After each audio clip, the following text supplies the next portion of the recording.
Today I wanted to do something that I've been meaning to do for a very long time, and that is to address the red pill ideology.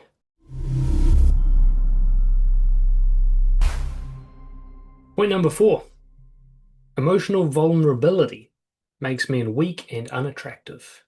Now this is an interesting one. So basically they're saying if you show any sort of emotional softness, what they probably call femininity, any insecurity or any neediness, you're going to repel women.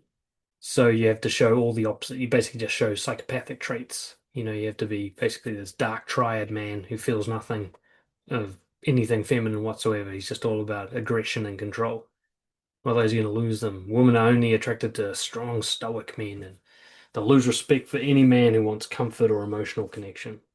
What does the science say? The science says that men who express emotions in healthy ways are perceived as more trustworthy, more relatable, especially in long-term relationships. Emotional suppression, of course, is associated with poor mental health, suicide, and lowered relationship satisfaction.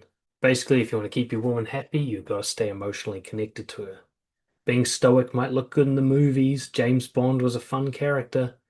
But in real life, women divorce guys like that because they lose the sense of connection. They may be attracted to the strong, silent type, but after a few years with them, they want something better. If nothing else, the main issue I have with this claim is that it's bad for your mental health to follow this. So forget relationships and attracting women for a second. If you suppress your emotions, you are going to get sick. It is not good for you. I do understand the argument that how you express them matters. If I treat every woman I talk to like a therapist, yeah, they're not going to be attracted to me, and I'm actually not going to get much better in terms of my mental health. Expressing emotions has to come with that number one thing that red pillars don't like, personal responsibility. You have to own the way you feel. It is your job to deal with it. If you have problems, it's your job to solve them. That doesn't mean you can't get help from others or lean on others, but you need to give people a sense that you are not delivering a burden unto them, that you got this with or without them. Now, if they want to be part of it, that's great. But if not, you are not like propped up by them. Nobody wants a patient for a partner unless they are exceptionally ill themselves. Showing weakness, flaws, and failures is actually one of the key elements to deeply attracting and connecting with someone. All right, if they can relate to your suffering and you can show that despite the suffering, you are going to get the job done, you are going to keep your life together, it's incredibly attractive. They feel like they've found their soulmate when you both relate on the darkness rather than just the light. Why do red pillars believe this? I think probably because most of them have been hurt when they tried to express emotions, and they didn't realize that the bad reaction they got was for two reasons. One is the way they expressed themselves was probably victim-based rather than responsible, and secondly, they chose the wrong people to do it with. Again, we have this main problem, like all the red pillars I've ever known personally have all dated the same types of women over and over again that match what their mother was like and the bullies in their high school and everything. They've only stuck with the worst of the worst. So of course, if you open up to someone like that, you're going to get slammed. And even if you open up to someone who's kind and compassionate, there's only so much victim that they can handle. There's only so much complaining and whinging that they can handle. Opening up and expressing yourself is not the same as going, poor me, please rescue me. All right, I can say that makes me sad without saying like, what am I going to do about it? And just say, yeah, that makes me really sad. I'm probably going to need to go for a walk to help get over that. To show that stability, that you have your own emotional regulation sorted. And fact is, if you don't, which is okay, a lot of people don't, you shouldn't even be thinking about relationships yet. How are you supposed to have a secure attachment with someone else if you can't even handle the experience and the expression of basic human emotions? That should be your primary focus for now. Forget other people. You should be working on learning how to feel the full range of emotions, express them anytime they come up without drowning in them or drowning others. The next claim I'm going to address is frame is everything. Never compromise it. So this is the idea that a man has to be dominant and emotionally in control at all times, particularly in a relationship.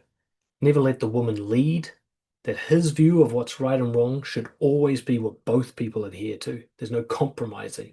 Red pillars believe that once you lose frame, once you're no longer the dominant one, if you submit, plead, apologize, react emotionally to anything, react at all, you instantly lose her respect and her attraction, like permanently. It's over.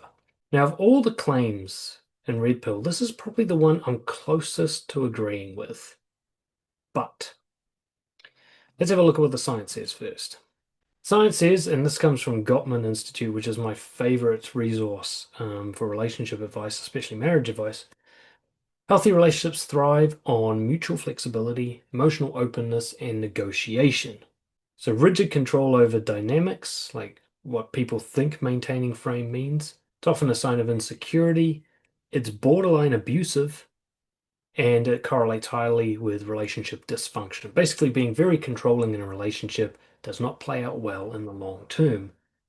I would think that was obvious. The reason I almost agree with this claim is because while I believe frame control is really important, I don't believe frame control is the same thing as controlling other people. It doesn't mean that other people aren't allowed to do what they want and have their own ideas, and that you must be so rigid that nobody can convince you of a better idea. Rigidity is not confidence. Confidence is psychological flexibility, the ability to let go of a belief that no longer serves you, the ability to compromise on a behavior that's not the best interest of your long term, and go for the better option. That doesn't mean that, like, my way is the highway at all times. That actually leaves you open to missing out on the best opportunities. When I think of frame control, what I mean is I will not allow an unhealthy, abusive, or manipulative person to take me off track. That doesn't mean I always get my way.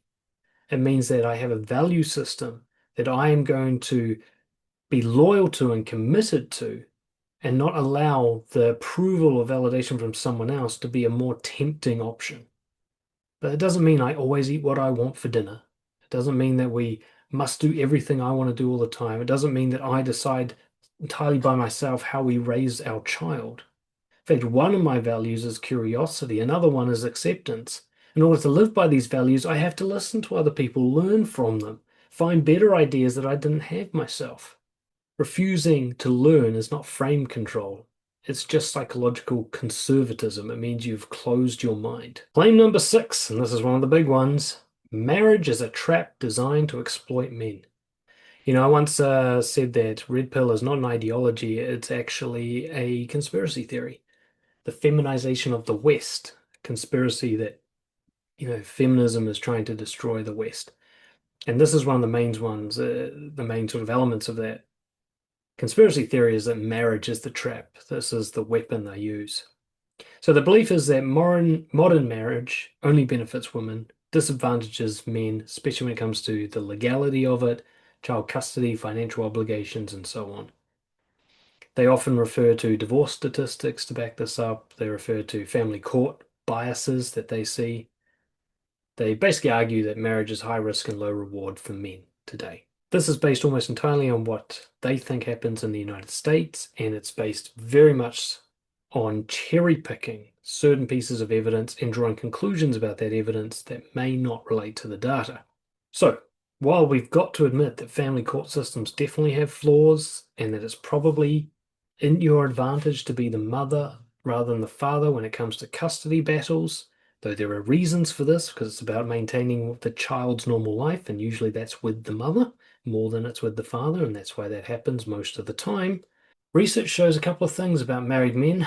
They live longer, they have better health, and they report greater life satisfaction. That doesn't mean it's the only option. It doesn't mean you should get married. But the idea that marriage hurts men is not supported by data. Getting divorced to somebody who was always a narcissist is very painful. Absolutely. But it depends on what kind of marriage you have. If you have a marriage with a healthy person who you've got a great click with, well, even if you get divorced, it's going to be amicable. You'll probably co-parent well together. You'll remain friends. It's a totally different story. It depends on who you get married to. Divorce rates are actually declining among educated couples, and satisfaction is the highest in egalitarian marriages. That's what the data shows. When I've looked into divorce, I did a whole podcast looking into divorce, all the statistics around it, and it's very clear that the people who get divorced generally did not have a healthy connection. That a healthy connection with good relationship boundaries usually goes the distance. And so it's really about how you manage your relationship more than whether or not you're married. Marriage is really just a party with a cake. It's your relationship that's really important here. In my experience, marriage is like a choice. If you want to do it, do it. If you don't, don't. I wanted to do it because I was scared of making long-term commitments and I wanted to face my fears. I did it for me, not for her. If you're at the point where you think you need to avoid marriage, you want to go men go their own way, or you think you got to get these hard out prenups with somebody, whatever, then yeah, don't get married if that's the way you feel about it. Because you're not in a good place to get married. You don't have the right level of sort of trust and connection with someone to be safe with them. And maybe you're right. Maybe you need to have a look at who your partner is if you don't feel safe to make a long-term commitment to them. That's fine. You don't have to. But if you do marry someone who's really good for you, you will live longer and healthier and be more satisfied according to the data. Why do men believe marriage is a trap? I think it's because they have a close look at the data of when it goes wrong. They see that 55 or so percent of marriages in the United States end in divorce, which is true. They don't look at India where it's 1%, or they don't look at the other countries where the percentages are much lower. They don't look at the fact that a lot of this percentages is aggravated by the fact that most people who do get divorced more than once. So they get married two, three, sometimes four, five, six times, and each of those gets included in the statistics. That the people who get married just once and stay married don't have as much weight in those findings as the people who repeatedly get divorced. And in other words, the people who are not good at maintaining long-term healthy relationships for whatever reasons. We look at cases where, the custody went against the father and he was alienated from the kid. And yes, that happens and it's fucking horrible, but not in a majority of cases. In a majority of cases, custody is settled out of court amicably. If it goes to court, you've already got problems. But of course, they don't measure the amount of people who settle this and co-parent well. They just measure the ones that went to court. And so you're going to get very skewed data. Not untruthful data, but skewed. And this is one of the problems with red pills is like half the stuff they're looking at is true, but it's out of context. Yes, there are people who steal the kids away and never let the father see them again, even though he's a good guy. Yeah, that happens. But in a majority of cases, it doesn't. But we don't measure that majority. So it's not that it does or doesn't happen. It depends who you're with, and you're actually more safe than unsafe depending on your choices around women. But you don't need to get married. In fact, I don't think you should even consider getting married unless you get to a place where you know you both have a secure attachment with each other. You know that even if you did get divorced, it would be amicable. And the only reason you get divorced is because over time you just fell out of love with each other, that you'd never do anything to hurt each other, that you're good at sharing finances, you're good at talking things through, you can set good boundaries, you both put equal effort into the relationship. If you do all of that, you don't need to worry about a divorce being ugly. And the number one thing I have to say is nobody's fucking forcing you to get married. So the idea that marriage is this trap, don't step into it if you feel that way. So you don't have to worry about it. Oh, society's pressuring me. With what? Words? If you don't want to do something, don't do it. Period. And if your missus is pressuring you to do it and you don't want to, say, look, stop talking about this or we're going to break up. Take responsibility for your decision making. Take responsibility for your preferences. Set boundaries with people. It doesn't matter what everyone else does. You don't have to do it too. If you feel forced, that's because you are being weak with your boundaries. Nobody is actually going to force you to do this.